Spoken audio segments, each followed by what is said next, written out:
So Danielle, so lovely to be in conversation with you again. Great to see you, Deva.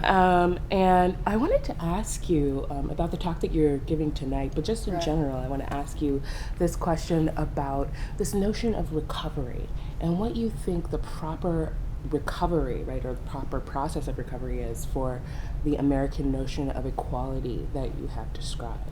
Great, thanks. So I think equality as an ideal is one that just hasn't gotten enough attention in our public conversation lately. I mean, this year is different. Equality is finally back on the agenda.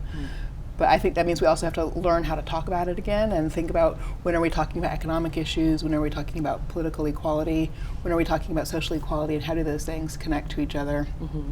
From my point of view, one of the most important things to pay attention to is policy at the local and regional level, where I think that there's huge egalitarian possibility that we haven't tapped into. So I love your work, for example, the work that you've done on marriage equality, the living wage, and the ways in which those started out in all kinds of local contexts based on organizing and built up to national movements.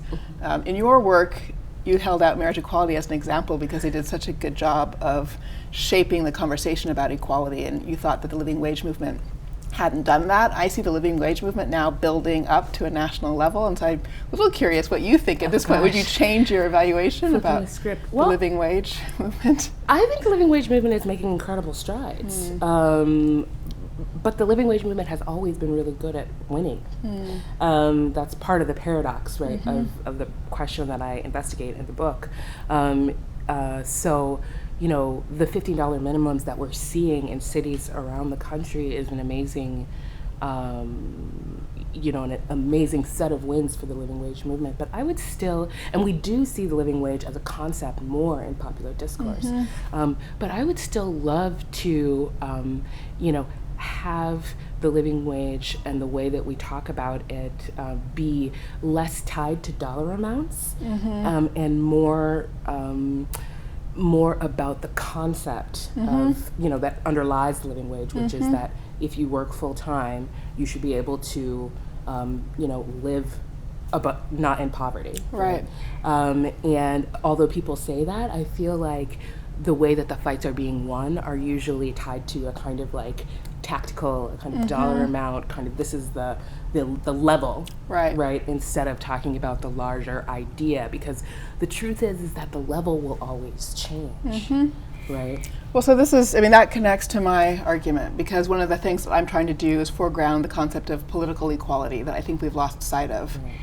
For decades, political philosophy focused on distribution, questions of distribution, and that meant setting specific material levels that were the targets. Right, yeah. And that seems to me to miss a fundamental point, which is that at the end of the day, political equality is what it takes to secure fairness, economic fairness over time, to secure social equality over time. And so then the economic question becomes one of what are the economic structures that empower people so that they can be efficacious citizens, that they can actually have not only voice but influence in the policy process. Right. So I think when you tie the economic questions to a goal of political equality, that provides a bigger framework for thinking about what we should be pursuing. Right, and a more long-term framework, right? Because then you have something that changes with the context. Exactly, yes. You always have to ask the question of whether or not people are able to thrive economically in a way that makes it possible for them to be empowered as citizens. Right. And if it's not possible for them to be empowered as citizens, then you're not where you need to be. So you have a